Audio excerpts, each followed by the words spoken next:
Joan? Hey, Joan. Joan? Joan?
Some time ago, a young human called Ampeg concluded the need to build a fantastically new platform for debates on contemporary issues. Ampeg went on to create Forum Virtually. This forum is predominantly narrated and fueled by articles, essays and blogs sourced from the internet. Indeed, the entire forum takes place inside the internet. So please, ladies and gentlemen, put your hands together for our host, direct from the virtual timeless space of the internet's digital memory bank, Ampeg.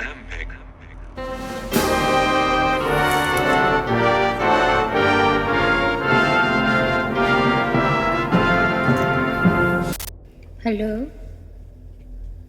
Oh, hi, and welcome to the show. Today we'll be talking about the Golden Rule. Let's go and try and find out what that means. Hello everybody, in this video I'm going to talk about the Golden Rule, which is, I know, what you've probably all been waiting for. Is defined as the sensitivity to another's suffering and the corresponding will to free the other from that suffering. And the Golden Rule, of course, for all of you who don't know what I mean by that, is do not do to others what you would not like them to do to you. That's just affirming compassion and affirming the Golden Rule is really not enough. There's a lot of work to be done after that. Okay. Wise compassion is just a word and a dream. It can be fun, or it can be hard. It all depends on the way you look at things, your attitude. As ye would that men should do to you, do ye also to them likewise. That calls for thinking. We tend to deploy it selectively, okay? Once we define somebody as an enemy, we have trouble putting ourselves in their shoes, just naturally. The sense of us and them. Become me. Then see how you want to treat me.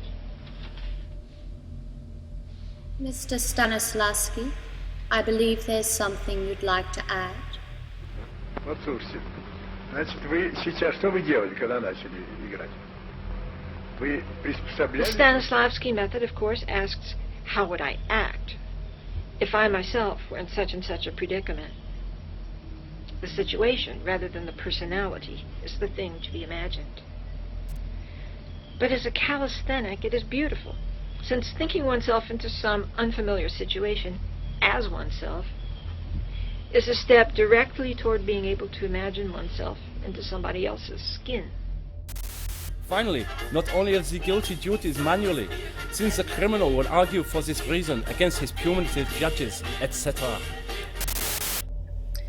Okay, thank you so much, Kant, for that rather flamboyant rendition of your famous quote.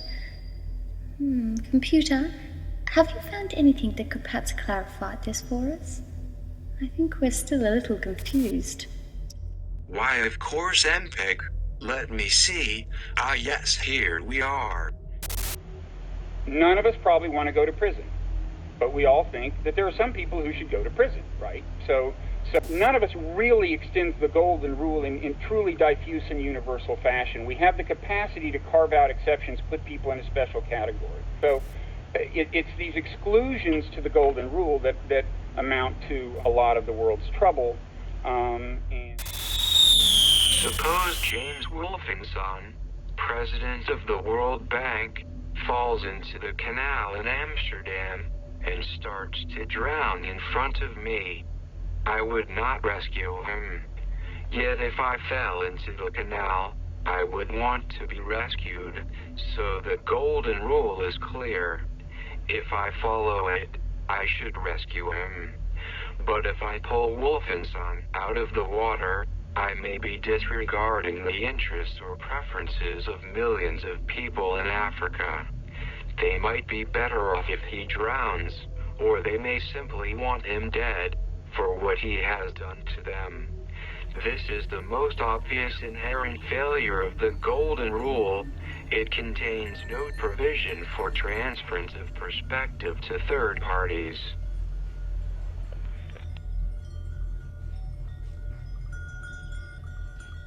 most of the evil in the world comes about not out of evil motives, but somebody saying, you know, get with the program, be a team player. When a person feels, I am not personally responsible, I am not accountable, it's the role I'm playing, or these are the orders I've gotten, then you allow yourself to do things you would never do under ordinary circumstances. 1,000 years ago, Exodus 23:2 suggested, "Thou shalt not follow the multitudes to do evil."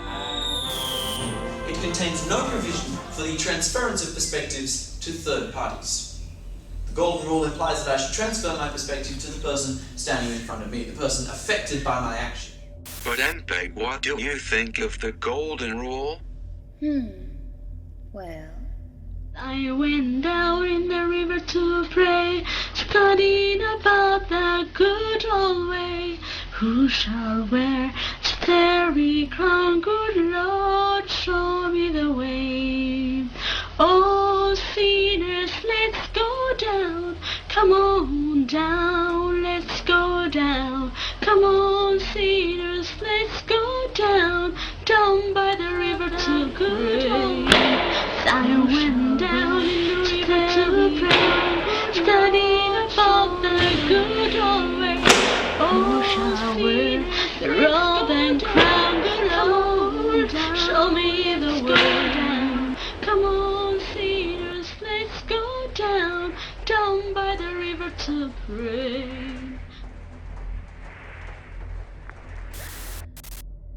well, ladies and gentlemen, I certainly do hope you've enjoyed today's show. Speakers, do you have anything else you'd like to add?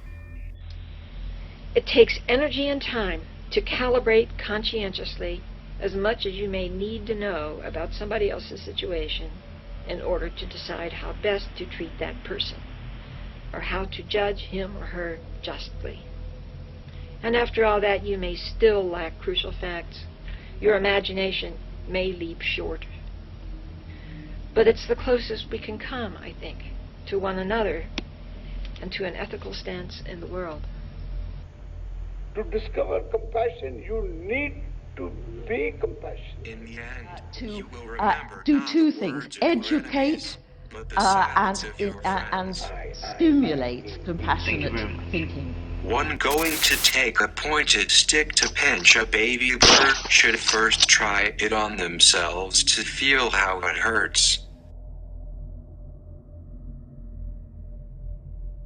He should be. You know the story of the Iliad, the 10-year war between Greece and Troy. In one incident, Achilles, the famous warrior of Greece, takes his troops out of the war, and the whole war effort suffers. And in the course of the ensuing muddle, his beloved friend Patroclus is killed, and killed in single combat by one of the Trojan princes, Hector. And Achilles goes mad with grief and rage and revenge, and he mutilates the body. He kills Hector, he mutilates his body, and then he refuses to give the body back for burial to the family, which means that in Greek ethos, Hector's soul will wander eternally, lost. And then one night, Priam, king of Troy, an old man, comes into the Greek camp incognito, makes his way to Achilles' tent to ask for the body of his son. And everybody is shocked when the old man takes off his head covering and shows himself. And Achilles looks at him and thinks of his father, and he starts to weep. And Priam looks at the man who has murdered so many of his sons, and he too starts to weep. And the sound of their weeping filled the house. The Greeks believed that weeping together created a bond between people. And then Achilles takes the body of Hector, he hands it very tenderly to the father, and the two men look at each other and see each other as divine. The Golden Rule is a terrific tool to help you decide what to do. And did you know, though it doesn't show, there's a golden rule inside of you. It says, do unto others as you would have others do to you. Here, let me show you just how it works. When you step on a cat and smash him flat, just turn it around. And what have you found? If the cat were you and you were the cat, would you like that to be smashed flat, flat as a mat? By a great big cat? The golden rule says no! But if you pet her fur and make her purr, if you try to be kind...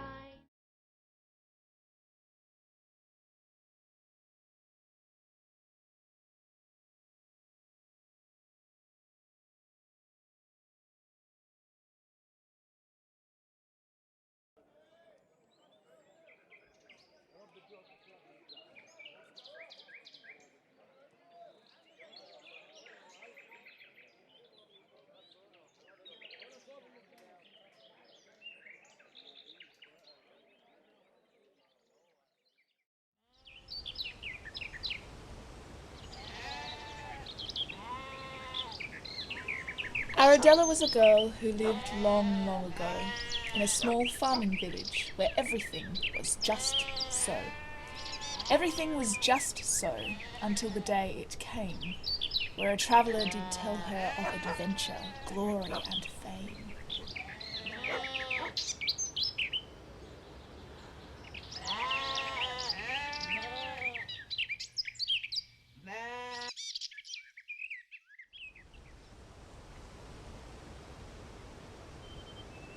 She was not far from home when a snake crossed her way. It was Athena, disguised, and this she did say: "Aradella, so young and so fair, I give you the power to store thoughts in your hair." Perched up in a tree, another did listen. Her feathers and eyes did flash and did glisten.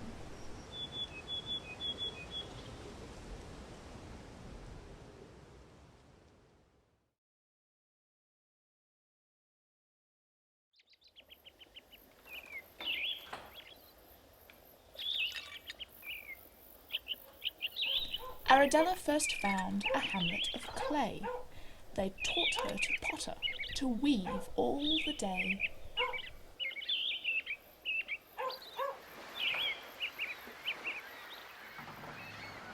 Next was a town perched by the seashore. They taught her to fish, build boats, and much, much more.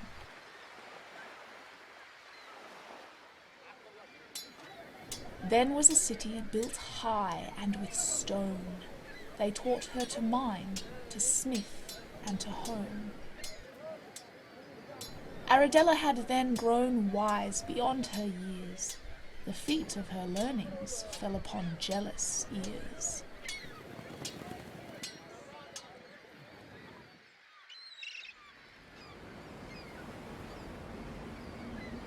Hera, filled with envy, made her a foe, for no mortal could match what a goddess did know.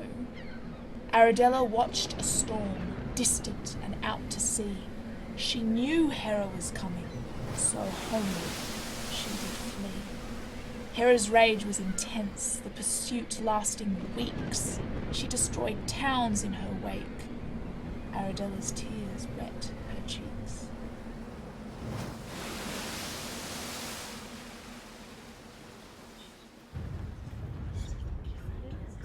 Aradella then knew her hair she must cut. Her locks with her learnings she now must give up. Onto the floor her gleaming hair fell. The tales of her journey she could no longer tell. The townspeople gathered her knowledge so true and bundled it up with all that they knew.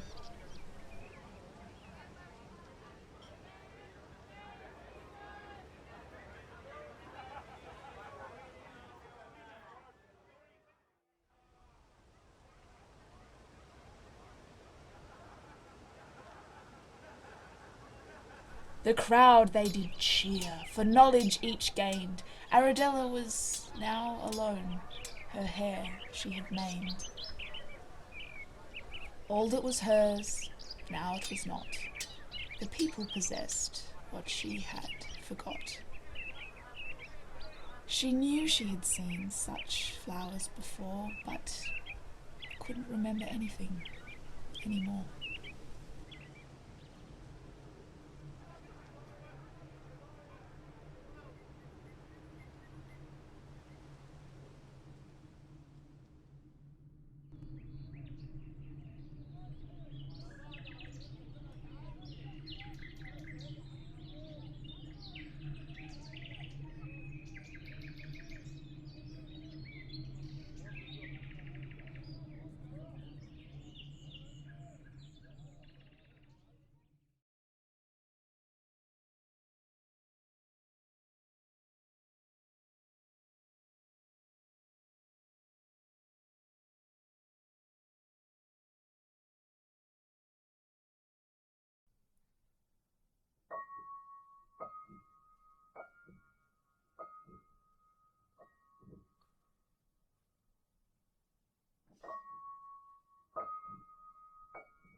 My name's Peter Day. I'm the living caretaker here at home, part of the founding committee.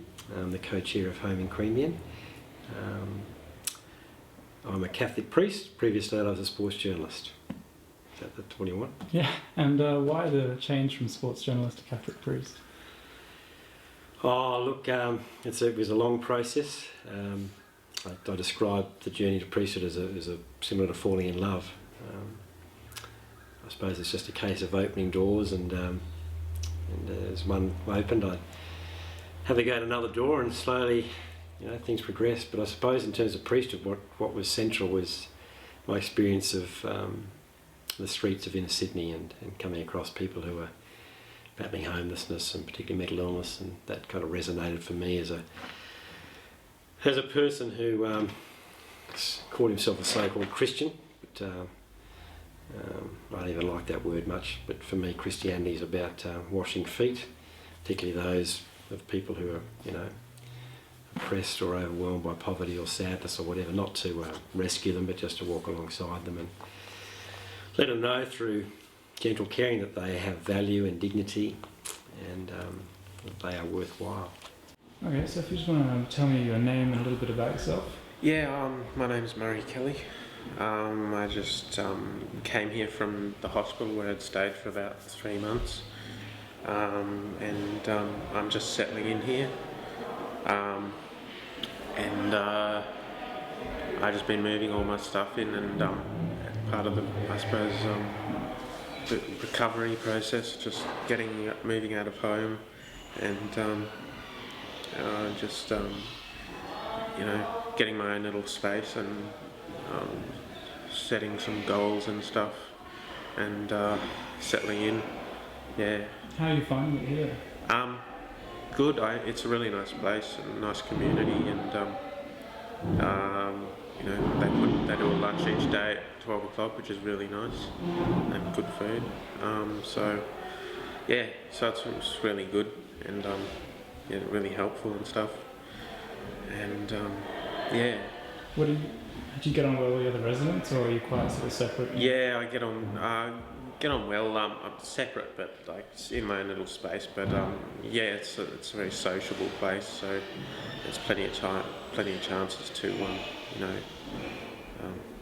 associate and talk to them. My name's Lynn Allen. I live at Fyshwick, and I've been coming here for about 6 months now. How I came to come here is I have a work-related injury, and I'm finding it hard to get employment, and I'm glad I found this place because I have met so many beautiful people that have helped me through my hard, difficult times that I've been going through of late. So I've lost my mother also recently, which is not an easy time for anybody. So I'm here for I don't know how long. I'm not sure at the time, because eventually I'll go back to the brotherhood, which that's what we call it, to live in. But it was just too much for the other brothers with me not being well, So I went to Ainslie Village for a quick 15 months, and then came over here about a month ago, just on 4 weeks ago. And how are you finding it here? Very good, yeah, it's a lovely setup. It's a God-given gift to me. And, it seems very tranquil. It is.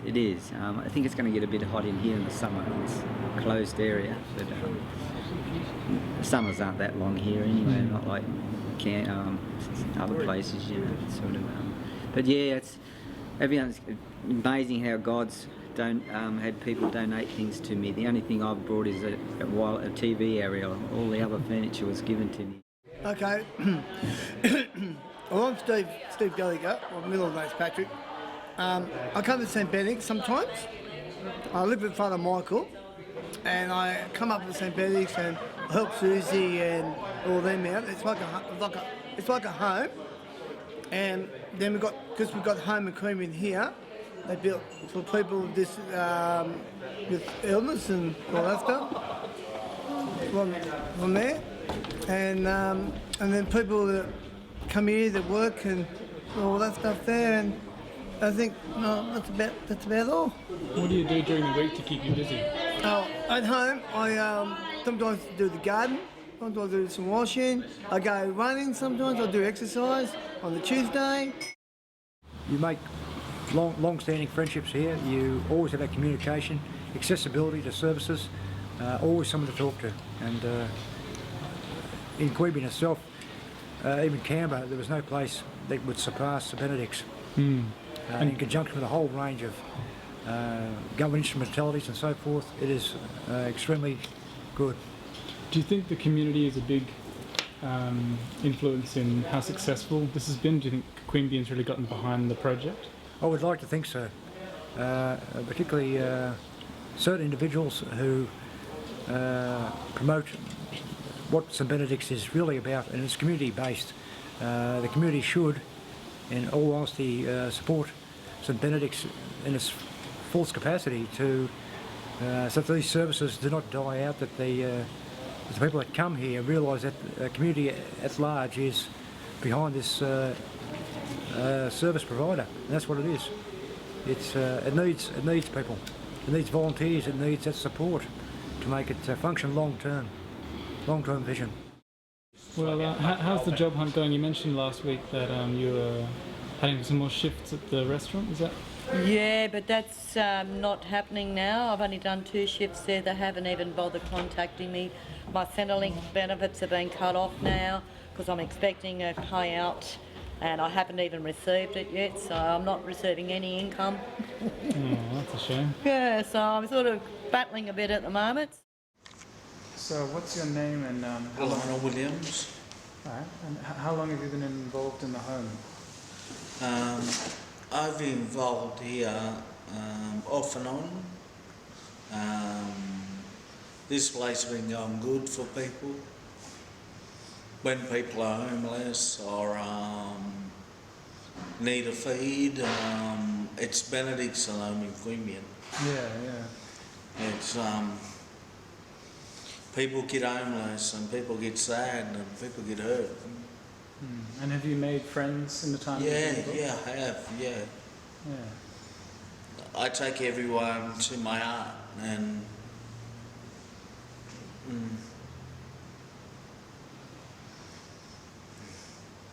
you finish? Yeah. And what's your situation? Where do you live at the moment? I'm the Aboriginal worker. My culture is Aboriginal, and I don't care what anyone's culture. My culture helps them, and I help this place. It's like safe for them, and anyone can come. Do you think it'd be a good system for other places to adopt? Yeah, it is. Yeah. If people can help this place, good. And is there a big community spirit behind everything that goes on? Yeah, it is, yeah. Everyone's calm here, everyone's helping everyone, and there's food come here and food cooked and alright, it's nice. Yeah, it's great. Everyone cares for people. Me and Anne and Peter and Susie, we take people to heart. Yeah. That's a wonderful place. It's a nice place. People care, and people help people. Yeah. Yeah, I had the vision for home in 2004, and it was anchored by 8 years of experience around the inner city of Sydney. I spent some time living on the streets for about 8 months in late 90s. Spent some time living in a hostel with homeless men, and it just became obvious that a lot of people who are homeless walk with mental illness. And it took me a while to wake up, but it got to the point when I was ordained for I think 3 or 4 years here in Queanbeyan, and it just got to the point where I think, well, it's not really tenable what's going on. It's time to shut up and act. And so in 2004 I had this ideal vision while doing some quiet meditation time in a church. I kind of slept on it for a year and then made it public, and our current chair, Tony Carey, came up to me and said, look, I don't know much about mental illness, but I do know about business, and he said, I think I can help you. And his extraordinary leadership is one of the reasons we're here, not to mention this wonderful community of Queanbeyan. So there were certainly those experiences in inner Sydney are a real anchor for me. And how do you feel about its success and the way the residents have been introduced? Do you think it's all going well? Oh, I think that'll be a better question to respond to maybe in 10 years' time, because ultimately this is about home, and feeling at home and creating a home takes time. This is not a place of, it's not a refuge, it's not offering crisis accommodation, it's a safe, loving place, and a place where relationships will build slowly, as all healthy relationships do. So, look, it's a privilege to be here now. It's a great privilege, and to be with people. And I think it's important to realise too that we're not here to offer charity or to help people. We're here to walk alongside people and meet them on equal terms. So, again, it's a honeymoon period, maybe for a couple of years. It's going to take a few years to get a sense and to evolve and to emerge. But early days, it's good. I mean, there's been some struggles, of course. Any human groupings, there are struggles. And, What about the sort of merger between St Benedict's and home? Do you think that works well? That kind of the relationships between the residents and the people who visit for lunch every day? Yeah, look, I think without trying to sound sentimental or romantic, people on the margins are a lot more tolerant than a lot of others. So that mixing's done a lot more easier. So I think it's just been a very easy, natural mixing. I mean, there are going to be problems, of course, but God help us. But I think ultimately it's been very good. And I just think it's a natural mix, really. Yeah. And it's nice too. It brings a bit of life and energy to the place. It brings in fresh faces. I think that's really important. So this place should be busy without being chaotic. Have a sense of movement and new faces all the time. Because when you've got that, places don't become ghettos. They become places of life and interaction and relationships.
Kate,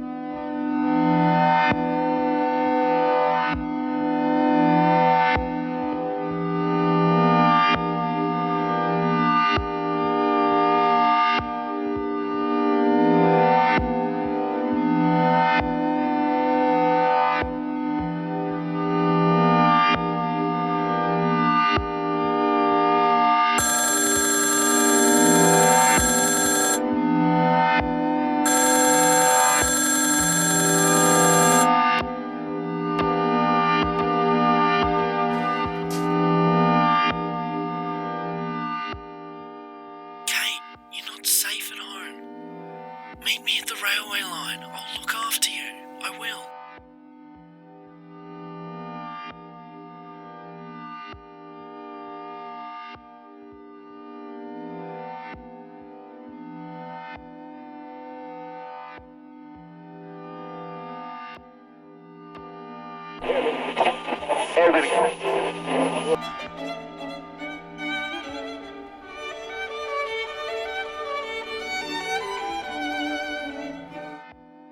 Kate, you know you're not safe at home.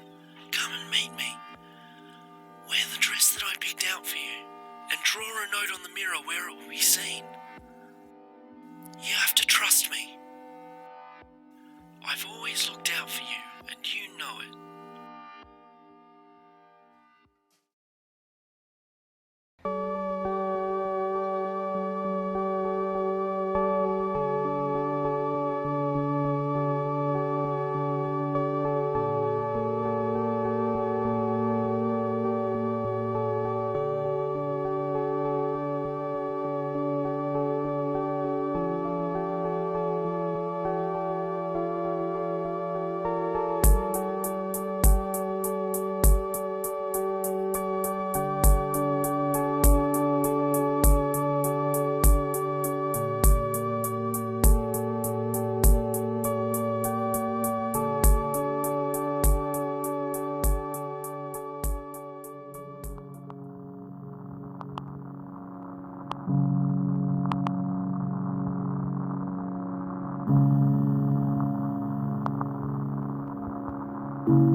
You said you'd meet me here.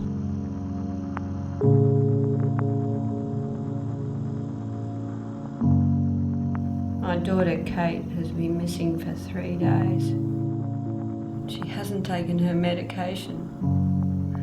I don't know where she is. Said you'd be here. I did everything.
Promise me I'll be safe here forever.